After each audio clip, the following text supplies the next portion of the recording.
Hola, clase. Today we're going to do a little bit of grammar. We're going to talk about adjectives in Spanish. So in the slideshow, you're going to learn how to use them in Spanish to describe people and things. You've been working with your adjective vocabulary for a little while, so now I'm going to teach you how to use it correctly in a sentence. Come on. Okay, clase. Adjectives in Spanish. Remember that adjectives are words that describe something. For example, tall, kind, crazy, big, important, green, boring, soft, or, hot, cold. These are all describing words and they're all adjectives. Come on. However, to understand adjectives in Spanish, we also have to understand nouns in Spanish. So this is a little bit complex, but not too hard. Nouns in Spanish, remember that a noun is a person, place, thing, or idea. All nouns in Spanish have a gender, and this is something that we don't have in English. All nouns in Spanish have a gender. They are either masculine or feminine. And you can tell that based on the ending letters. Typically masculine nouns end in the letter O if it's singular, or OS if it's plural. And then typically feminine nouns end in the letter A if it's singular, or AS if it is plural. The genders of nouns don't tend to really follow a pattern. For example, it's kind of random, like table is a feminine noun for some reason. Another example might be like soda is also a feminine noun. Car is a masculine noun. House is a feminine noun. Dog is a masculine noun. Cat is a masculine noun. So it's kind of random. Let's move on. So masculine nouns in Spanish, I just kind of gave you I'm going to give you some examples of some masculine singular nouns. These are just totally random. I just kind of picked them out of the air. El carro, el libro, el chico, el banco. So you might see a little pattern here that they're all ending in an O. The car, the book, the boy, the bank. A lot of B's. And then I have some masculine plural nouns. I just made the nouns on the left into their plural form by just adding an S. So we have carros, libros, chicos, bancos to make them plural.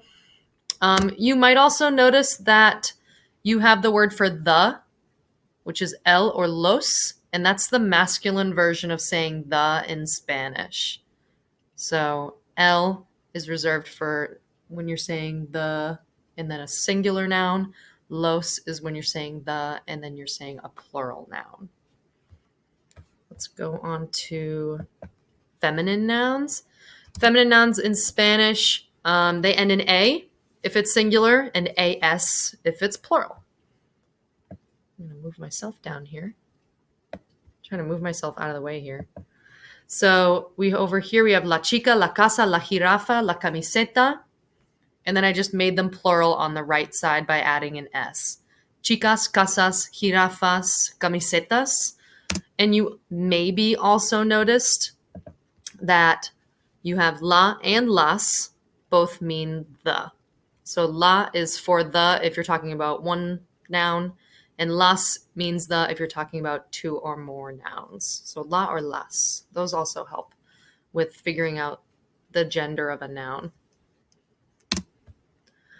Why does this matter? You need to know the gender of your noun, your thing, before you describe it with an adjective. And I'll show you why. Your adjective endings, your last letter of your adjective. So you have the last letter of your describing word in Spanish. It needs to match the gender of the noun that it's describing. So if that was a confusing sentence, I have some examples of feminine singular nouns. So I have la chica es alta. You notice that you have the girl, la chica, is tall. So the word for tall is alto or alta, but because we are describing a girl, we said alta because we're talking about la chica. It's a feminine noun. So everything basically just has to match. If you keep it in your head like that everything needs to match, then you might be pretty good. So another example, la casa es roja, the house is red. The word for house is feminine. And then I had to make my describing word, which is red, I had to make that also feminine. And then the last one, la jirafa es amarilla, the giraffe is yellow.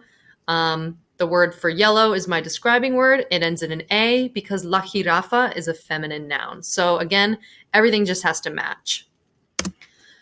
Some masculine singular nouns, el chico es alto. So now we have the boy is tall. The boy is a masculine noun, so the word for tall has to be masculine. In the second one, el carro es rojo. The car is a masculine noun, so the word for red needs to also be masculine. The word for bank is masculine, so the word for small needs to be masculine. So again, it all just kind of matches across the board. You have O and O, O and O, O and O, and then on this side you have A, A, A, A, A, A. So everything just matches. The last letters of your adjective need to match. It's kind of the same thing, but now we're going to talk about plural nouns. So if you have a plural noun, meaning more than one thing, your adjective needs to also be plural. I feel like it's so extra, but that's just the way they talk, and they don't really think anything of it. So you have las chicas, the girls, and that's a feminine noun. Las chicas son altas. So now we have the word for tall, which is alta or alto, but we added an S because we're describing something that's also plural. So you have chicas son altas. Las casas son rojas. Las jirafas son amarillas. So again, it all just needs to match. You have a plural feminine noun and you want to describe it.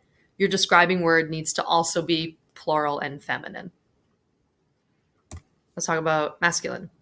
Same thing. So if you have a plural masculine noun and you want to describe it, your describing word needs to be plural and masculine.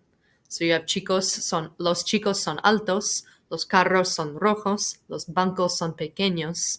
They all match. The OS, the OS, OS. And then again on the left with the feminine, AS, AS, AS, AS. So everything just needs to match. My cat came to say hi. Hi, Leela. Hello. Let's keep going. I think this is our last slide of information.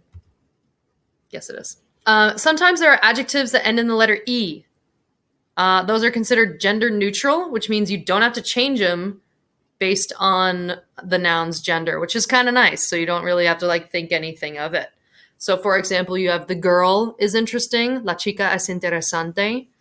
And then you have the boy is interesting, el chico es interesante. The word for interesting, because it naturally ends in an E, it stays that way, which is kind of nice. Another example is the giraffe is big. The word for big in Spanish ends in an E, so you don't have to change its gender when you're using it as an adjective. So, la jirafa es grande, el carro es grande. You have your feminine noun, la jirafa, and then your masculine noun, el carro.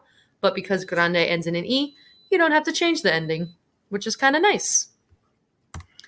I am going to send you an adjective on Google Classroom to do based on this information. So, yeah. Hasta luego.